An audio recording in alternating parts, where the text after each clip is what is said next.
नमस्कार दोस्तों, आपका स्वागत है हमारे YouTube चैनल फैक्ट कृष्णा में। दोस्तों, आज हम एक नया रहस्यमय प्रसंग लेकर आए हैं। यदि आपको हमारा वीडियो पसंद आए तो हमारे चैनल को सब्सक्राइब करें। आइए वीडियो शुरू करते हैं। भीष्म पितामह ब्रह्मचारी नहीं थे, बल्कि उनके 3 पुत्र थे। जानिए सच्चाई। प्रिय दर्शकों, जब भी महाभारत की चर्चा होती है तो हमारे मन में एक शक्तिशाली तपस्वी और हमेशा ब्रह्मचारी रहने वाले योद्धा की तस्वीर उभरती है। उनका नाम है भीष्म पितामह। वे गंगा पुत्र थे जिन्होंने हथियारों की विद्या में महारत हासिल की थी। उनकी प्रतिज्ञा इतनी मजबूत थी कि देवता भी आश्चर्यचकित रह गए। पिता की प्रेम भरी इच्छा को पूरा करने के लिए उन्होंने जीवन भर शादी न करने का संकल्प लिया। लेकिन आज हम आपको एक ऐसा रहस्य बताने जा रहे हैं जो सुनकर आप हैरान रह जाएंगे। क्या आपने कभी विचार किया कि क्या भीष्म पितामह सचमुच ब्रह्मचारी रहे? क्या उनका जीवन और व्रत उतना ही पवित्र और अटल था जितना हमें सदियों से सुनाया जाता रहा है? या फिर इतिहास की गहराइयों में कुछ ऐसी सच्चाइयां दबी हैं जिन्हें कभी सामने नहीं लाया गया? कई ग्रंथ, सहायक पुस्तकें और विशेष लोक कहानियां इस ओर इशारा करती हैं कि भीष्म पितामह के जीवन में एक ऐसा हिस्सा भी था जिसे कभी खुलकर मान्यता नहीं मिली। कथाओं में कहा जाता है कि उनके 3 बेटे थे। हाँ, 3 बेटे, और यह न तो मात्र कल्पना है और न ही कोई साजिश, बल्कि ऐसी दंत कथाएं हैं जो विभिन्न इलाकों में पीढ़ी दर पीढ़ी सुनाई जाती रही है और कुछ गैर प्रमाणित लेकिन गहन आध्यात्मिक किताबों में लिखी भी हैं। इसलिए सवाल उठता है कि क्या भीष्म पितामह ने ब्रह्मचर्य छोड़ा था? यदि हाँ, तो किन हालात में? कौन थी वह महिला जिससे उनके 3 बेटे पैदा हुए? और क्यों इतिहास ने इस हिस्से को छुपाया? क्या ये कोई योजना थी ताकि भीष्म की छवि एक परिपूर्ण तपस्वी और बलिदानी योद्धा के रूप में बनी रहे, या ये सच्चाई इतनी गहन और रहस्यपूर्ण थी कि समाज इसे ग्रहण करने को तैयार नहीं था? इन सवालों के जवाब हम उस प्राचीन काल के उस अस्पष्ट हिस्से में तलाशेंगे। लेकिन उससे पहले आपसे एक विनम्र निवेदन है। रामायण में कहा गया है कि जो व्यक्ति किसी कथा, ज्ञान या धर्म की बात को अधूरा छोड़ देता है वह अनजाने में अपूर्णता का भागी बनता है। अधूरी कथा एक अधूरी यज्ञ की तरह होती है जो पुण्य की जगह पाप का कारण बन सकती है। इसीलिए मेरे प्रिय मित्रों, इस कथा को अंत तक सुने और कमेंट में जय श्री राम जरूर लिखें।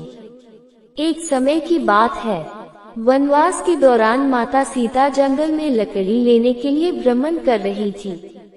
तभी उन्होंने एक स्त्री को जंगल में देखा। वह स्त्री एक विवाहित स्त्री थी, लेकिन वह एक पराये पुरुष के साथ संबंध बना रही थी। जब माता सीता जी ने ये देखा तो उस स्त्री का ऐसा विचित्र व्यवहार देखकर माता सीता अत्यंत आश्चर्यचकित हो गई। उन्होंने सोचा, ये तो विवाहिता स्त्री है, फिर भी यह ऐसा घिनौना और अनुचित कार्य कैसे कर रही है? माता सीता के मन में विचार उठा कि जो स्त्रियां करवा चौथ का व्रत रखती हैं अपने पति की लंबी उम्र के लिए, वही स्त्रियां पराये पुरुषों से संबंध क्यों बनाती हैं? यह विधाता का कैसा खेल है? ये रहस्य मुझे अवश्य जानना चाहिए। प्रिय दर्शकों, अब माता सीता सोचने लगी कि इस विषय की सच्चाई कैसे जानी जाए। तभी उनके मन में आया, क्यों न मैं स्वयं श्री राम से ही यह प्रश्न पूछूं। वे ही इस प्रश्न का उत्तर ठीक प्रकार से बता सकते हैं। तब माता सीता अपनी कुटिया में लौट आए और भगवान श्री राम के पास पहुंच गई। उन्हें चिंतित देख भगवान श्री राम बोले, हे सीते, आज तुम्हारा मुख देखकर ऐसा प्रतीत होता है कि तुम किसी विशेष और आश्चर्यजनक बात को लेकर परेशान हो। हे सीते, बताए क्या हुआ है आपको? आप निसंकोच होकर पूछो, तुम क्या जानना चाहती हो?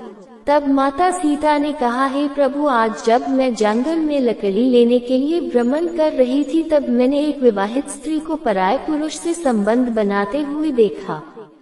ये देखकर मैं चकित रह गई। स्त्रियां करवा चौथ का व्रत रखती हैं, अपने पति की दीर्घायु के लिए उपवास करती हैं, और वही स्त्रियां फिर पराये पुरुषों के साथ संबंध क्यों बनाती हैं? ये कैसे संभव है? मैं अपने इसी प्रश्न का उत्तर जानना चाहती हूँ।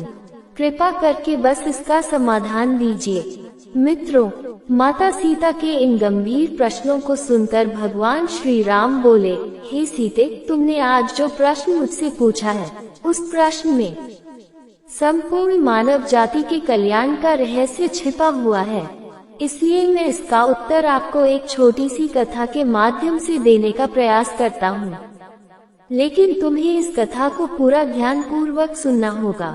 तब माता सीता बोली, प्रभु, मैं वचन देती हूँ कि प्रभु, आप जो भी कथा मुझे सुनाएंगे मैं उसे मन, वचन और ध्यान से पूरा अवश्य सुनूंगी। आप कृपया हमारी इस शंका का समाधान करें। मित्रों, अब भगवान श्री राम कथा आरंभ करते हैं और कहते हैं, हे सीते, एक समय की बात है, किसी गांव में भागीरथ नामक एक पंडित अपनी पत्नी धारिणी के साथ निवास करता था। वह पंडित अत्यंत ज्ञानी था। पंडित भागीरथ नक्षत्रों का भी बड़ा जानकार था। चाहे पुत्र हो या पुत्री, उनके नक्षत्रों को वह अच्छे से देख लेता था और उनकी जन्म कुंडली भी सही सही बना देता था। उसे शास्त्रों का भी गहरा ज्ञान था। एक दिन की बात है जब उस पंडित की पत्नी के गर्भ से एक कन्या का जन्म होता है। पंडितान अपनी पुत्री को पाकर अत्यंत प्रसन्न होती है, लेकिन जब पंडित ने अपनी नवजात बेटी की जन्म कुंडली देखी तो वह अंतर्मन तक घबरा गया। किंतु उसने अपनी पुत्री की कुंडली में जो कुछ भी देखा था वह अपनी पत्नी को नहीं बताता है, क्योंकि हाल ही में उसकी पत्नी ने प्रसव किया था, जिस वजह से वह शारीरिक व मानसिक रूप से कमजोर अवस्था में थी। ऐसे में वह उसे और परेशान नहीं करना चाहता था। मित्रों, अपनी पुत्री को पाकर पंडिताइन अत्यंत प्रसन्न थी। उनकी खुशी का तो कोई ठिकाना ही नहीं था, परंतु वही पंडित बहुत ही चिंतित रहता था। अब कुछ समय बीता और जब बेटी का नामकरण संस्कार हुआ तो पंडित जी ने अपनी पुत्री का नाम देवयानी रखा। देवयानी दिखने में अत्यंत सुंदर थी। उसका रूप सभी को मोहित कर लेने वाला था। अब धीरे धीरे समय बीतता गया और वह धीरे धीरे बड़ी होने लगी।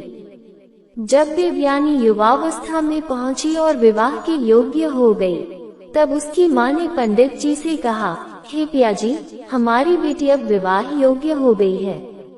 अब आपको योग्य वर देखकर इसका विवाह कर दीजिए। लेकिन मित्रों, जब भी पंडित अपनी पत्नी की यह बात सुनता तो किसी न किसी बहाने बात को टाल देता। हर बार जब पंडिताइन देवयानी के विवाह की बात करती तो पंडित जी किसी तरह विषय को बदल देते। इस तरह बात टालते कई वर्ष बीत गए, लेकिन पंडित ने अपनी बेटी का विवाह नहीं किया। आखिर वह करे भी कैसे? उसे तो देवयानी की जन्म कुंडली के बारे में सब कुछ पहले से ही मालूम था। मित्रों, पंडित अपनी पुत्री का विवाह इसलिए नहीं करना चाहता था क्योंकि देवयानी की जन्म कुंडली में ये लिखा था कि जिस पुरुष से उसका विवाह होगा वह 2-3 वर्षों के भीतर मृत्यु को प्राप्त हो जाएगा और देवयानी विधवा बन जाएगी। अब मित्रों, इस संसार में कोई भी पिता ऐसा नहीं होगा जो अपनी पुत्री को विधवा के रूप में देखना चाहेगा। पंडित जी के मन में यह विचार था कि वह अपनी बेटी को इस दुख से बचाना चाहते थे, लेकिन वह जानते थे कि विधि के विधान को कोई भी टाल नहीं सकता। मित्रों, अब पंडित जी की चिंता बढ़ती जा रही थी। उन्होंने सोचा कि इस कष्ट से कैसे बचा जाए। एक दिन वह अपने एक अन्य ज्ञानी मित्र के पास गए और उनसे अपनी समस्या बताई। उस ज्ञानी मित्र ने उन्हें एक उपाय बताया, लेकिन इसके साथ कुछ शर्तें भी थी। उपाय को बताते हुए उसने कहा, यदि देवयानी की शादी के बाद कुछ समय तक पति जीवित रहे और उसके बाद कुछ वर्ष तक जीवित न रहे तो क्या वह अपने कर्तव्यों को निभा सकती है? लेकिन ये कार्य बहुत जटिल था और इसमें नकारात्मक परिणाम हो सकते थे। अब पंडित जी को एक बड़ा निर्णय लेना था। वह अपनी बेटी की सुरक्षा के लिए किसी भी उपाय को अपनाने के लिए तैयार थे, लेकिन वह जानते थे कि जीवन और मृत्यु तो भगवान के हाथ में है। इस स्थिति में वह क्या करें, यही बड़ा सवाल था। मित्रों, इसलिए वह पंडित सोच रहा था कि वह अपनी पुत्री देवयानी का विवाह नहीं करेगा ताकि उसे आगे चलकर अपनी बेटी को विधवा के रूप में देखना न पड़े। धीरे धीरे समय बीत रहा था और अब गांव के लोग पंडित को कोसने लगे थे। वे आपस में बातें करने लगे थे कि यह कैसा बाप है, उसकी बेटी देवयानी तो बहुत दिनों से विवाह के योग्य हो गई है, लेकिन ये पंडित अपनी बेटी का विवाह नहीं कर रहा है, अपनी जवान बेटी को घर में बिठा रखा है। अब इसी तरह एक दिन गांव की कुछ औरतें पंडिताइन के पास जाकर उनसे कहती हैं, हे पंडिताइन दीदी, तुम्हारी बेटी बहुत दिनों से विवाह के योग्य हो गई है, लेकिन आप इसका विवाह क्यों नहीं करती हो? समय रहते इसका विवाह किसी योग्य वर के साथ कर दो, नहीं तो बाद में कोई पूछेगा भी नहीं। तब पंडिताइन उन महिलाओं से कहती है, हे बहन, मैं क्या करूं? मैंने अपने पति से कई बार कहा, लेकिन वह मेरी बात ही नहीं सुनते। गांव की औरतें कहती हैं, आप फिर से कहिए, बार बार कहिए और अपनी बेटी का विवाह करवाए। शायद आप नहीं जानती कि जवान बेटी को ज्यादा समय तक घर पर नहीं रखना चाहिए, उसे जल्दी से जल्दी विवाह के बंधन में बांध देना चाहिए। मित्रों, महिलाओं की बात सुनकर पंडिताइन सोचती हैं और कहती है, ठीक है बहन, आज ही जब हमारे पति आएंगे तब मैं उनसे कहूंगी, या तो इसका विवाह कर दो या तो इसका गला दबाकर इसे मार डालो। फिर पंडिताइन अपने घर के अंदर आती है और बहुत ही क्रोध में बैठ जाती है। जब इधर शाम का समय होता है और पंडित जी घर पर आते हैं, पंडित जी पंडिताइन को क्रोध में बैठे हुए देखकर कहते हैं, अरे भाग्यवान, क्या बात है? किसी ने कुछ कह दिया है क्या जो तुम्हारे चेहरे पर इतना क्रोध झलक रहा है? पंडिताइन इन सारी बातें बताती है और कहती है, आपको तो शर्म ही नहीं है, आपको तो लोग कुछ कहते नहीं है, लेकिन आज गांव की औरतों ने मुझे कितने ताने मारे। उन्होंने कहा कि कितने वर्षों से बेटी जवान है और आप अपनी लड़की का विवाह नहीं कर रहे हैं। शायद आप यह नहीं जानते कि जवान बेटी को घर पर ज्यादा दिनों तक नहीं रखना चाहिए और इस तरह से माँ बाप को पाप लगता है। जितनी जल्दी हो सके जवान बेटी का विवाह कर देना चाहिए, लेकिन आपको तो शर्म है ही नहीं। आप दूसरों को उपदेश देते हो लेकिन खुद अपनी बेटी पर ध्यान नहीं देते हो। मित्रों, पंडित जी ने बात को टालने की बहुत कोशिश की, लेकिन पंडिताइन ने कहा, आज मैं तुम्हारी कोई बात मानने वाली नहीं हूँ, या तो बेटी का विवाह कर दो या इसे अपने हाथों से मार डालो। आज मैं तुम्हारी कोई बात नहीं सुनने वाली हूँ।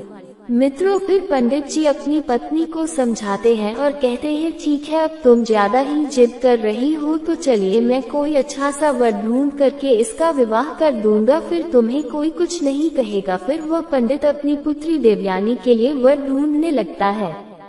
एक दूसरे गांव में देवयानी के योग्य लड़का मिल जाता है और उसके साथ अपनी बेटी का विवाह कर देता है और अपनी बेटी की विदाई कर देता है। उसकी बेटी जो है वह 2-3 साल तक खुशी पूर्वक अपने पति के साथ रहती है और तीसरे साल के बाद उसका जो पति था उसकी मृत्यु हो जाती है। तब पंडित अपनी बेटी देवयानी को घर पर बुला लाता है, क्योंकि उसके ससुराल में और कोई नहीं था। कुछ समय के बाद पंडित जी ने दूसरा वर ढूंढा और अपनी बेटी का दूसरा विवाह कर दिया। जब देवयानी अपने ससुराल गई तो कुछ ही सालों के बाद उसका दूसरा पति भी मृत्यु को प्राप्त हो गया। अब तो पंडित जी को बहुत दुख हुआ। फिर पंडित जी अपनी बेटी को घर पर बुला लाते हैं। उधर पंडिताइन ने विचार किया, ऐसी क्या बात है कि मेरी बेटी की शादी 2 जगह हुई लेकिन दोनों जगह से वह विधवा हो गई। अब पंडिताइन भी बहुत दुखी हो गई। फिर पंडित जी ने तीसरे वर की खोज की। तीसरा लड़का मिल जाता है और जब तीसरे लड़के के साथ अपनी बेटी देवयानी का विवाह किया तो विदाई के समय पंडित जी ने अपनी पुत्री देवयानी से कहा, बेटी तुम अपने ससुराल जा रही हो, चाहे दुखी रहो या सुखी रहो, चाहे तुम्हारे जीवन में कुछ भी हो, लेकिन स्वयं ही उस दुख सुख को देखना। मेरे घर पर आज के बाद मत आना। तुम ये समझ लेना कि तुम्हारे माता पिता इस दुनिया में नहीं हैं। इतना कहने के बाद पंडित जी अपनी बेटी को विदा कर देते हैं। अब बेटी अपने ससुराल चली जाती है। इधर पंडिताइन ने अपने पति से यह कहते सुना कि उन्होंने अपनी बेटी से ऐसा कहा, तो पंडिताइन अपने पति के पास आए और पंडित जी से कहती है, स्वामी आप एक बात बताओ, आपने अपनी बेटी से ऐसा क्यों कहा कि तुम समझ लेना कि तुम्हारे माता पिता इस दुनिया में नहीं है, हमारे घर पर कभी मत आना, क्या वह आपकी बेटी नहीं है? आप उसे ऐसा कैसे कह सकते हैं? मित्रों, पंडित जी अपनी स्त्री को अपनी पुत्री की कुंडली के बारे में बताना नहीं चाहते थे, लेकिन पत्नी के बार बार पूछने पर उसने अपनी स्त्री से कहा, हे प्रिय, जब हमारी पुत्री का जन्म हुआ था तब मैंने उसकी जन्म कुंडली देखी थी। उसके नक्षत्र विवाह के प्रतिकूल थे। उसकी जन्म कुंडली में दोष था कि हमारी पुत्री का विवाह जिससे भी होगा वह 2-3 साल के बाद मर जाएगा या उससे पहले भी उसकी मृत्यु हो सकती है।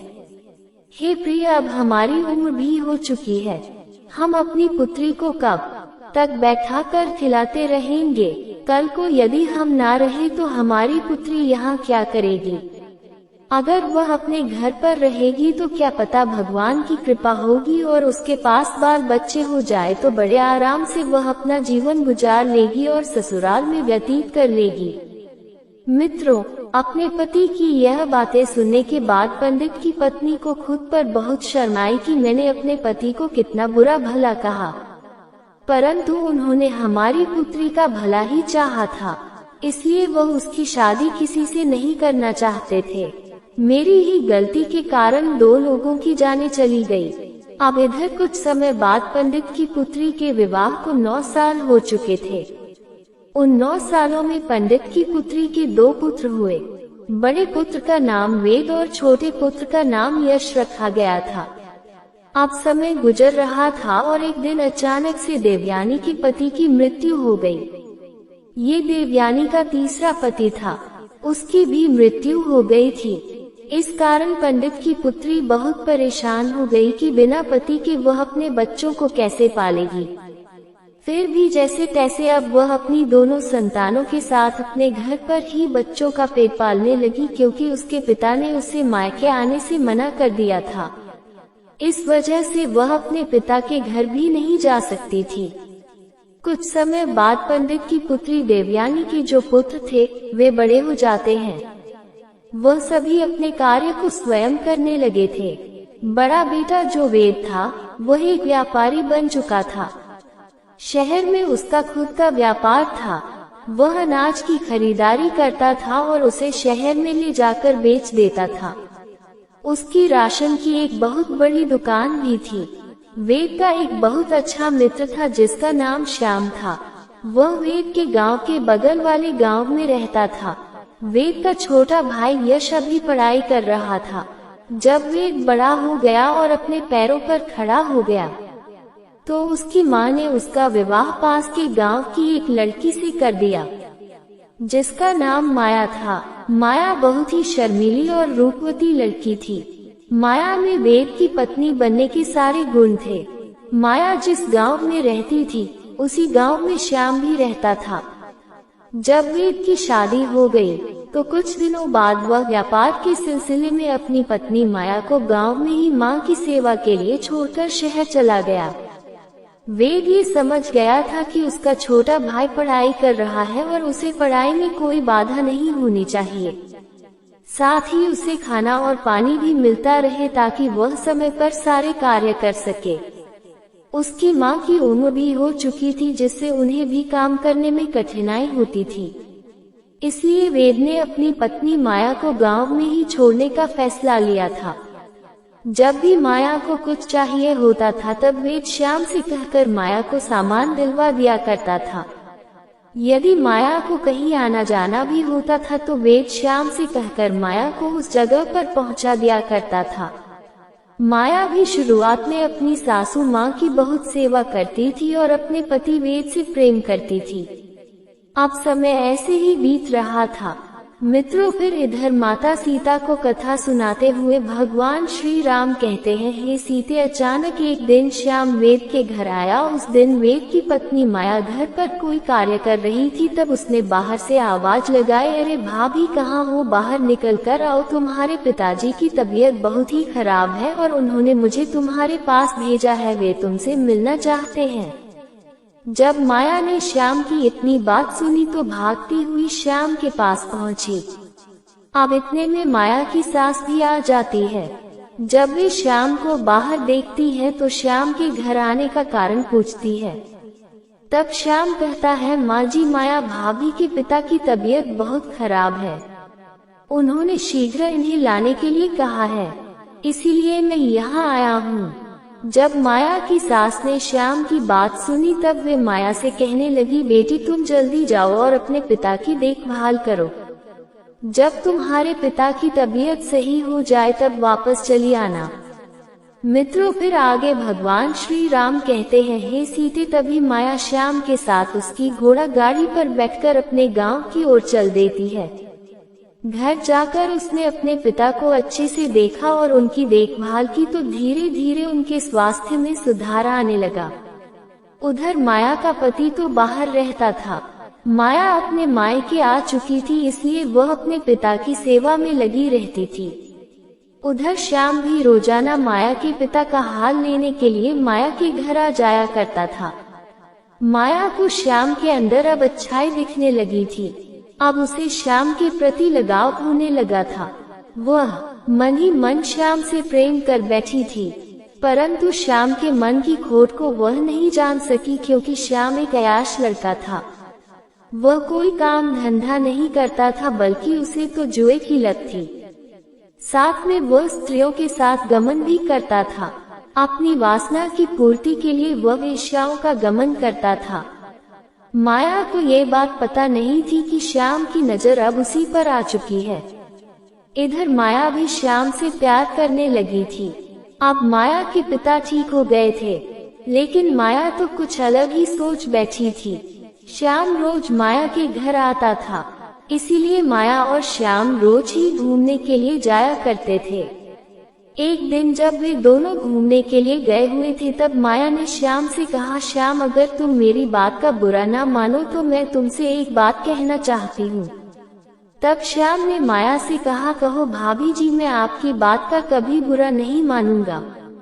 आज तक बुरा नहीं माना तो फिर अब क्यों मानूंगा। श्याम ने ऐसा जताते हुए बोला जैसे वह दूध का धुला हुआ हो।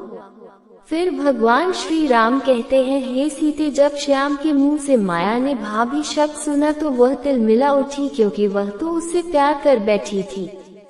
अब तो वह गुस्से से बोली, श्याम, आज के बाद कभी भी तुम मुझे भाभी कहकर मत बुलाना, अन्यथा ये तुम्हारे लिए अच्छा नहीं होगा। फिर श्याम ने कहा, ठीक है, लेकिन फिर मैं आपको क्या कहकर बुलाऊंगा। अब श्याम की बात को टालते हुए माया ने कहा, श्याम, सच बात तो यह है कि मैं तुमसे बहुत प्रेम करती हूँ। इतना प्रेम करती हूँ जितना किसी से नहीं किया। जैसे ही श्याम ने माया के मुंह से प्रेम शब्द सुना तो उसके मन में तो जैसे खुशियों के लड्डू फूटने लगे। उसका मन प्रसन्न हो गया। वह सोचने लगा, चलो अब तो मेरा काम बन गया। अब वेश्या के पास जाने की जरूरत नहीं पड़ेगी, पैसे भी बचेंगे और घर बैठे भोग विलास मिलेगा। हाँ, अब ऐसा मौका मुझे और कहाँ मिलेगा। मित्रों, श्याम तो माया को पहले से ही अपने प्रेम जाल में फंसाना चाहता था और अब वैसा ही हुआ। धीरे धीरे बात बढ़ती गई और माया श्याम के प्रेम जाल में पूरी तरह फंसती गई।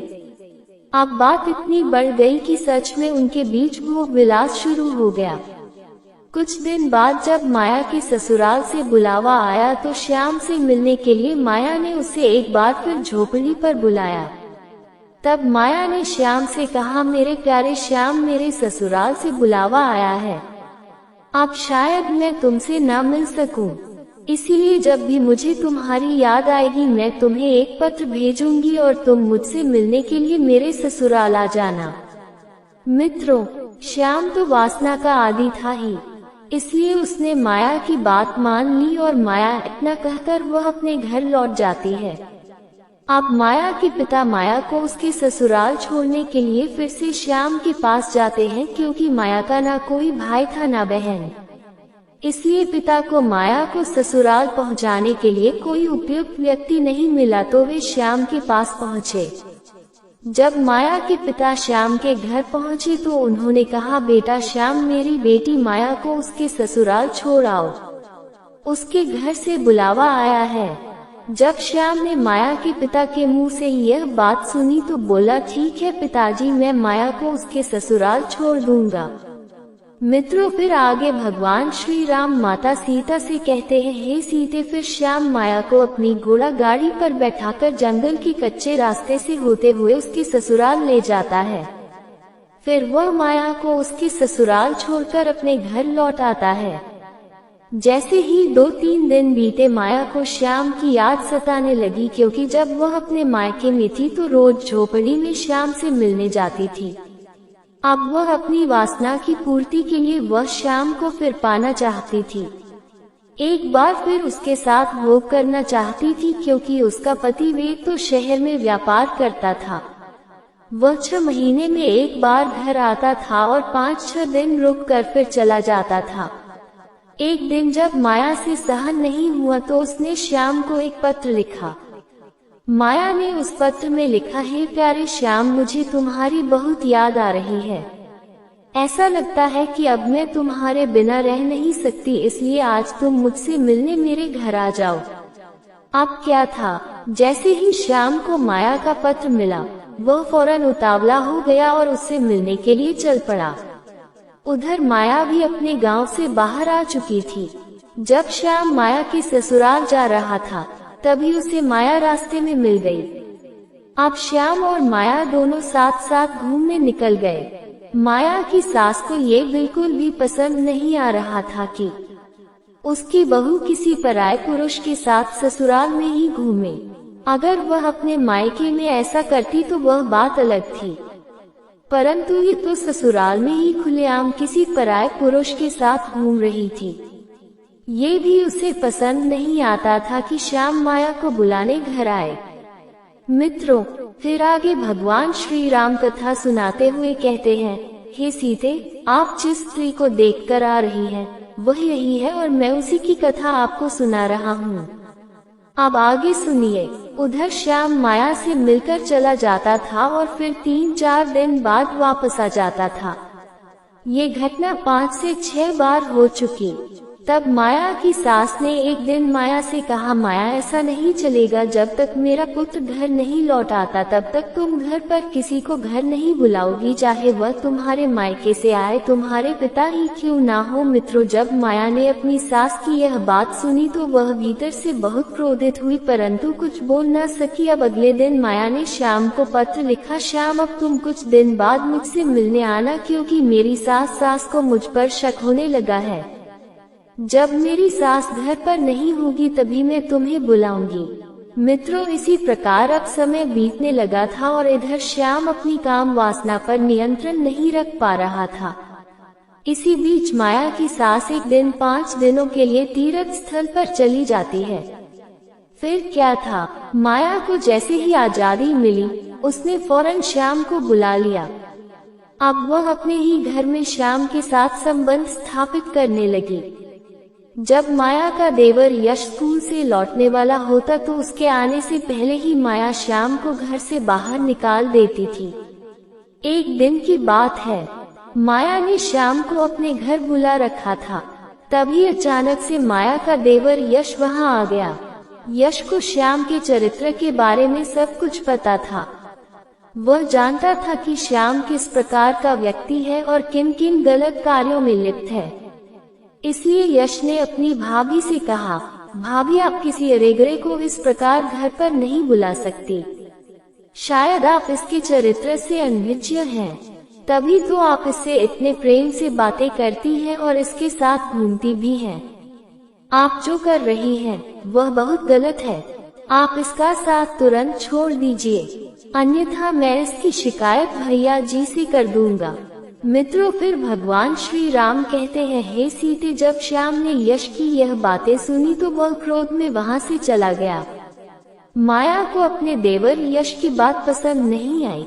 वह तुरंत दौड़कर बाहर गई और श्याम से बोली, श्याम, तुम गुस्सा मत होना, मैं यश को सबक अवश्य सिखाऊंगी। श्याम ने कहा, ठीक है माया, अगर तुम ऐसा कहती हो तो ठीक है, अन्यथा मैं अब कभी यहाँ नहीं आऊंगा। इतना कहकर श्याम वहाँ से चला जाता है। इधर माया भी घर के अंदर पहुंचती है और सोचने लगती है अगर यश घर पर रहा तो वह मेरे और श्याम के बीच रुकावट बनेगा। मैं एक काम करती हूँ, इस यश को मैं जहर देकर मार देती हूँ, तब हमारे प्यार के बीच की ये दीवार हमेशा के लिए हट जाएगी और कोई मुझे रोकने वाला भी नहीं होगा। मित्रों, भगवान श्री राम माता सीता से कहते हैं, हे सीते, माया ने मन ही मन यही सोच लिया था कि अब इस यश को मैं नहीं छोड़ूंगी। अगले दिन जब वह खाना बना रही थी तो उसने अपने देवर यश के लिए अलग से खाना निकाला और उसमें जहर मिला दिया। जब यश ने वह खाना खाया तो उसकी मृत्यु हो गई। कोई समझ ही नहीं पाया कि यश की मौत कैसे हुई। अपने पुत्र को मृत देखकर उसकी माँ बहुत दुखी हुई, जबकि माया मन ही मन बहुत प्रसन्न थी। उसे लग रहा था चलो अब मेरे और श्याम के बीच की रुकावट हमेशा के लिए मिट गई है, अब हमारे प्रेम में कोई बाधा नहीं आएगी। जब ये बात शहर में वेद को पता चली तो वह अपना सारा काम छोड़कर तुरंत गांव लौट आया। गांव पहुंचकर जब उसने अपने छोटे भाई यश को मृत अवस्था में देखा तो उसके प्राण कांप उठे, क्योंकि वह तो शहर में सिर्फ इसलिए रह रहा था ताकि अपने छोटे भाई को अच्छी शिक्षा, अच्छा भोजन और सुखद जीवन दे सके। इसीलिए उसने अपनी पत्नी माया को गांव में ही रखा था कि वही यश की देखभाल करे, उसके लिए खाना बनाए ताकि यश को कोई चिंता ना हो और वह पढ़ाई पर पूरा ध्यान दे सके। पर अब उसका भाई ही नहीं रहा। कुछ दिन वेद घर पर ही रुका। फिर कुछ समय बाद वह अपनी पत्नी माया को वहीं छोड़कर पुनः व्यापार के सिलसिले में शहर लौट गया। अब माया फिर वही प्रक्रिया दोहराने लगी। कुछ दिन बीते तो माया की सास ने उससे साफ शब्दों में कह दिया, देख माया, हमारे घर में ये सब नहीं चलेगा। अगर दोबारा ऐसा कुछ हुआ तो मैं तेरी शिकायत वेद से कर दूंगी। ये सुनते ही माया भड़क गई और गरजते हुए बोली, जिसे जो करना है कर ले, कोई मेरा कुछ नहीं बिगाड़ सकता। मैं किसी से डरती नहीं, मैं श्याम से सच्चा प्यार करती हूँ। मित्रों, जब माया की सास ने माया की यह बात सुनी तो वह चौंक गई और बोली, तू उस पराये पुरुष के लिए अपने पति को धोखा दे रही है। मुझे तो अब यकीन हो गया है कि मेरे बेटे यश को तूने ही मारा है। फिर क्या था? माया आग बबूला हो गई और चिल्लाकर बोली, हाँ, मैंने ही मारा उस यश को और अब तुझे भी मार डालूंगी। अगर तू मेरे और श्याम के प्यार के बीच दीवार बनी तो तुझे भी नहीं छोड़ूंगी। जब ये सब कुछ होने लगा तो उधर शहर में वेद को कुछ ही दिनों बाद खबर मिलती है कि उसकी माँ की भी मृत्यु हो गई है। वह सब कुछ छोड़कर तुरंत गांव लौटता है। जब वह अपनी माँ को मृत अवस्था में देखता है तो उसकी आंखें फटी रह जाती हैं। जब वेद ने माया से पूछा कि माँ की मौत कैसे हुई तो माया कुछ नहीं बोलती, लेकिन अब वेद के मन में माया को लेकर गहरा शक पैदा हो चुका था। वह बार बार पूछता है और अंत में माया वेद को सब सच सच बता देती है। मैं श्याम से प्यार करती हूँ और आपका भाई और आपकी माँ मेरे प्यार के बीच रुकावट बन रहे थे, इसलिए मैंने उनके खाने में जहर मिलाकर बारी बारी से उन्हें मार दिया। और हाँ, मैं श्याम से बहुत प्यार करती हूँ, मैं उसके बिना नहीं रह सकती। मित्रों, जैसे ही वेद ने अपनी पत्नी माया के मुंह से यह सुना कि वह श्याम से प्यार करती है, जो कि वेद का बहुत ही अच्छा दोस्त था, वेद ने अपनी पत्नी से कुछ नहीं कहा, बस इतना कहा, अब तुम ये करो, जितना जल्दी हो सके तुम मेरे घर से निकल जाओ और अपने प्रेमी श्याम के पास चली जाओ, क्योंकि वही तुम्हारे लायक है और वही तुम्हारी अच्छी देखभाल करेगा। अब माया को छूट मिल चुकी थी। वह श्याम के साथ घर से चली जाती है। कुछ दिन तक तो सब ठीक था, लेकिन फिर माया को ये पता चलता है कि श्याम एक नीच जाति का व्यक्ति है। वह पराये औरतों पर अपनी गंदी नजर रखता है और उसके पास बकरियों का एक तबेला है जिसे वह खुद चराता है। अब तो माया अपने प्रेमी श्याम के साथ बकरियां चराने लगती है और अपने भाग्य को कोसते हुए कहती है, ये कहाँ मैं फंस गई। अरे, मैं तो एक रानी की तरह अपना जीवन व्यतीत कर रही थी, कहाँ वासना के चक्कर में फंसकर मैंने अपने ही पैरों पर कुल्हाड़ी मार ली है। अब मेरा बुढ़ापा कैसे कटेगा। मित्रों, भगवान श्री राम कहते हैं, हे सीते, यही सोचते सोचते माया अपना माथा पीट रही थी और अपने किए पर पछता रही थी। उधर वेद ने एक अच्छी स्त्री से विवाह कर लिया और दोनों खुशी खुशी रहने लगे। लेकिन माया का श्याम के साथ बहुत बुरा हाल था। वह बार बार अपने भाग्य को कोस रही थी कि अगर उसने वेद को धोखा न दिया होता तो आज वह एक रानी की तरह राज्य कर रही होती। फिर भगवान श्री राम कहते हैं, हे सीते, स्त्री को आज तक न कोई समझ पाया है और न ही कोई समझ पाएगा। स्त्री एक ऐसा मायाजाल है जो समय आने पर बदल जाता है। स्त्री अपनी हो या पराई, उस पर कभी भी भरोसा नहीं करना चाहिए। हे सीते, मैं खुद पता नहीं लगा सकता कि स्त्री के मन में क्या चल रहा है। हमने स्त्री को जरूर बनाया है, लेकिन फिर भी मैं स्त्री के मन की बात नहीं जान सकता और इस संसार में ऐसा कोई नहीं है जो स्त्री के मन की बात जान सके। स्त्री कितनी भी भरोसेमंद क्यों ना हो, फिर भी उस पर भरोसा नहीं करना चाहिए, क्योंकि वह किसी भी वक्त धोखा दे सकती है। जो आप दृश्य देखकर आ रही हो, ऐसी स्त्रियां पतिव्रता होने का नाटक करती हैं और गैर मर्दों के साथ संबंध स्थापित करती हैं। हे सीते, कौन कहता है कि स्त्री यूं ही कामी हो जाती है। हर चीज के पीछे एक कारण होता है, एक गहराई होती है, और जब बात एक स्त्री की हो तो उसका टूटना भी उतना ही दर्दनाक होता है जितना उसका भटक जाना। वह जन्म लेती है, मासूम निष्कलंक समाज उसे सिखाता है, तू मर्यादा है, तू त्याग है, तू सित्व है। लेकिन कोई यह नहीं सिखाता कि अगर उसकी भावनाएं कुचली जाएं, अगर उसकी इच्छाएं दबा दी जाए, तो उसके भीतर क्या तूफान उठता है। जब एक स्त्री अपने पति से प्रेम चाहती है और वह कहता है, अब भी थका हूँ। जब वह स्पर्श की गर्माहट चाहती है और उसे ठंडी दीवारें मिलती हैं। जब वह आंखों से समझने की उम्मीद करती है और उसे सिर्फ चुप्पी मिलती है, तब उसके भीतर कुछ टूटता है। बाहर नहीं कहती, पर भीतर एक भूख जन्म लेती है, एक तृष्णा जिसे वह खुद भी समझ नहीं पाती।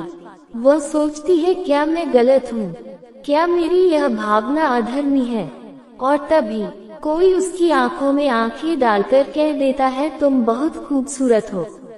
वह बात जो उसने वर्षों से नहीं सुनी थी, वो स्पर्श जो अब सपना बन चुका था, वो मुस्कान जो दिल को छू जाए, और बस यही से शुरुआत होती है। स्त्री काम ही नहीं होती, वो बनाई जाती है।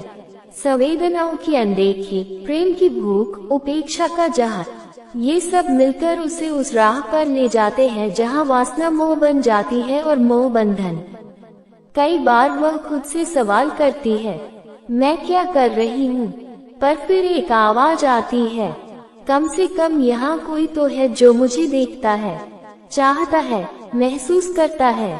वह भूल जाती है कि यह सब क्षणिक है, क्योंकि जिन आँखों में उसे प्रेम दिखता है, उनमें अक्सर काम छिपा होता है, और जो हाथ उसे सहारा देते हैं, वही कभी उसे धक्का भी दे सकते हैं।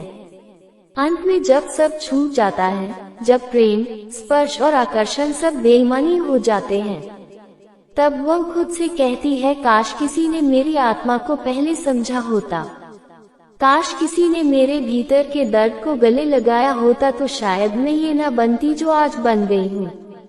स्त्री यूं ही कामी नहीं होती, वह पहले उपेक्षित होती है, फिर भूखी, और फिर बस टूट जाती है। धन्यवाद, आपने इस आध्यात्मिक यात्रा में हमारे साथ समय बिताया।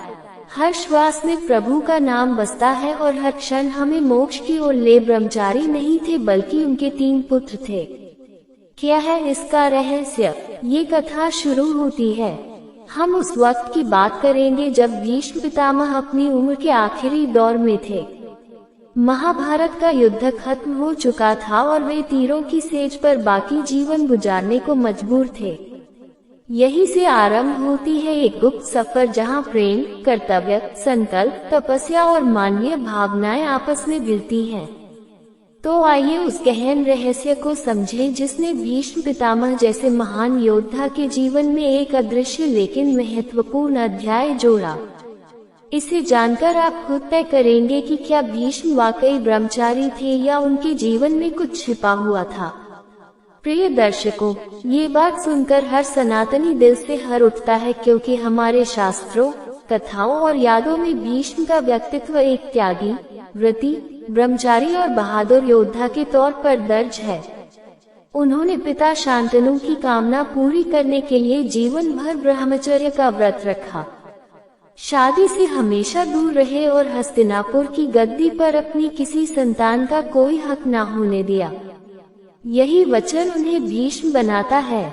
लेकिन समय के साथ कुछ दुर्लभ कहानियां और लोकमान्यताएं सामने आती हैं जो इस व्रत की गहराई में छिपे एक और रहस्य को खोलती हैं कि भीष्म पितामह के 3 बेटे थे। इसकी पुष्टि महाभारत के मुख्य ग्रंथों में नहीं मिलती, लेकिन कुछ पुराणों, लोक कथाओं और स्थानीय परंपराओं में इस पर रोशनी डाली गई है। कुछ शैव, शाक्त और तांत्रिक परंपराओं में ऐसे संदर्भ हैं जहां भीष्म का संबंध एक नाग, कन्या या अप्सरा से जोड़ा जाता है। कथा है कि एक बार भीष्म पितामह तप कर रहे थे और देवताओं ने उन्हें एक बड़ा काम सौंपा। उस दौर में समय ऐसा था कि धर्म की सुरक्षा के लिए एक खास वंश की जरूरत थी, और वह वंश सिर्फ भीष्म जैसे शुद्ध, तेजस्वी और पवित्र योद्धा से ही आ सकता था। तब एक दिव्य महिला जो श्राप की वजह से अप्सरा से नागकन्या बन गई थी, भीष्म के सामने आए। भीष्म ने अपनी प्रतिज्ञा के कारण उसे ठुकरा दिया, लेकिन वह महिला बोली कि मेरा श्राप तभी खत्म होगा जब मैं ऐसे ब्रह्मचारी से संतान प्राप्त करूं जो खुद धर्म का रूप हो। देवताओं की इच्छा से और ब्रह्मचर्य की सीमा लांघे बिना भीष्म ने योग शक्ति से अपना तेज उस महिला को दिया। ये संबंध शारीरिक नहीं था बल्कि आत्मिक और दिव्य ऊर्जा से हुआ, और इसी पवित्र विधि से 3 बेटों का जन्म हुआ। ये बेटे आम लोगों से छिपाकर एक विशेष जंगल में पाले गए। उनका लालन पालन एक ऋषि ने किया, जिन्होंने उन्हें धर्म, युद्ध कला, वेद और नीतियों की शिक्षा दी। ये तीनों बेटे तेजस्वी, धर्मपरायण और बेहद शक्तिशाली थे, लेकिन उन्हें हिदायत दी गई थी कि वे अपने पिता का रहस्य कभी न बताएं, क्योंकि भीष्म की प्रतिज्ञा का सम्मान करते हुए ये संतान समाज में कभी कबूल नहीं की जा सकती थी। पहले बेटे का नाम महोत्कर्ष था, जो धनुष विद्या में माहिर था। वह युद्ध प्रेमी और चमकदार योद्धा था, जिसने सीमावर्ती इलाकों में धर्म बचाने के लिए कई लड़ाइयां लड़ी, लेकिन कभी भीष्म का नाम नहीं लिया। दूसरे बेटे का नाम धर्मर्थ था, जो बहुत ज्ञानवान और नीति शास्त्र में कुशल था। उसने कई साल जंगलों में ऋषियों के साथ रहकर अध्यात्म का रास्ता चुना और पिता की तरह जीवन भर ब्रह्मचर्य निभाया। तीसरे बेटे का नाम वीरप्रभ था, जो बहादुरी और तपस्या का अनोखा मेल था। कहा जाता है कि उसने महाभारत युद्ध के दौरान कुरुक्षेत्र की सरहदों से छिपकर युद्ध देखा और पिता के आखिरी पलों में ध्यान से उनका दर्शन किया। इन तीनों संतानों का नाम न तो हस्तिनापुर के इतिहास में लिखा गया और न ही वे कभी गद्दी के हकदार बने। उन्होंने सिर्फ धर्म और सत्य की सेवा की और पिता की मर्जी से हमेशा पर्दे के पीछे रहे। कुछ तांत्रिक किताबों में ये भी लिखा है कि बाद में इन तीनों ने संन्यास लिया और अंत में हिमालय की गुफाओं में समा गए। ऐसी भी धारणा है कि महाभारत के बाद जब युधिष्ठिर ने राजसूय यज्ञ किया तो कुछ ऐसे सन्यासी वहां पहुंचे जो असाधारण रूप से तेजस्वी थे और बिना किसी पहचान के आशीर्वाद देकर चले गए। कई विद्वान मानते हैं कि वे भीष्म के 3 बेटे ही थे जिन्होंने पिता के काम का आदर करते हुए आखिर तक अपनी पहचान छिपाई। एक और कथा बताती है कि जब भीष्म पितामह तीरों की सेज पर थे तो एक ब्राह्मण बालक ने उन्हें पानी चढ़ाया और कहा, हे महाबली, हम आपकी संतान नहीं लेकिन आपके अंश से जन्मे हैं। हमारे अंदर वही चमक है जो आपके व्रत में बसी है। हमें अपनाओ मत, लेकिन आशीर्वाद दो कि हम धर्म के रास्ते से कभी न भटके। भीष्म ने तब आंखें बंद की और मुस्कुरा दिए। उन्होंने कुछ नहीं बोला, लेकिन वह मुस्कान ही उन लोक कथाओं का सबूत बन गई जो उनके बेटों की मौजूदगी की ओर संकेत करती हैं। आज भी कई आश्रम परंपराओं और गुप्त अखाड़ों में ये प्रसंग मौखिक रूप से सुनाया जाता है कि भीष्म पितामह सिर्फ योद्धा नहीं बल्कि एक सृष्टि रक्षक पिता भी थे, जिन्होंने सीधे तौर पर नहीं लेकिन अप्रत्यक्ष रूप से धर्म की संतानें इस धरती पर स्थापित की। ये कथा किसी को काल्पनिक लगे, किसी को अतार्किक, लेकिन महाभारत जैसी गहन और रहस्यमयी महाकाव्य में हर चरित्र, हर घटना और हर वाक्य के पीछे कोई गहराई जरूर होती है। भीष्म के जीवन का ये पक्ष हमें सिखाता है कि कभी कभी चुप रहना ही सत्य की सुरक्षा है। उन्होंने अपना संकल्प भी निभाया और धर्म की आज्ञा भी, और इसी सूक्ष्म संतुलन में छिपा है उनका अनुपम तेज, जिसे सनातन धर्म युगों तक याद रखता है। तो प्रिय दर्शकों, आपने जाना एक ऐसा रहस्य जो सदियों से छिपा रहा। भीष्म पितामह जो जीवन भर ब्रह्मचारी कहे गए, उनके 3 दिव्य बेटों की संभावित कहानियां बताती हैं कि महाभारत सिर्फ एक किताब नहीं बल्कि एक जीवंत इतिहास है जिसमें हर पात्र की कई परतें हैं। इन कथाओं का मकसद किसी आस्था को चोट पहुंचाना नहीं बल्कि उन गहराइयों तक जाना है जहां धर्म, जिम्मेदारी और आत्मशक्ति का अद्भुत मेल होता है। भीष्म का जीवन आज भी हमें त्याग, संकल्प, मर्यादा और रहस्य की चरम सीमा का उदाहरण लगता है। उनका मौन, उनकी मुस्कान, उनके फैसले सब हमें बताते हैं कि जीवन सिर्फ दिखावे का नहीं होता बल्कि कई बार छिपे रूप में ही असली कर्म पूरे किए जाते हैं। प्रिय दर्शकों, कथा को यही विराम देते हैं। दोस्तों, कैसा लगा हमारा ये रहस्यमय वीडियो? अगर वीडियो पसंद आया हो तो आपसे निवेदन है कि आप हमारी इस वीडियो के लिए लाइक करें और चैनल को सब्सक्राइब करें और शेयर करें। इतना समय देने के लिए आप सभी को बहुत बहुत धन्यवाद। दीजिए इजाजत, मिलते हैं अगली वीडियो में किसी और ज्ञान चर्चा के साथ। तब तक के लिए सब्सक्राइबर बंधु एवं दर्शक भाइयों के लिए जय श्री कृष्ण, नमस्कार।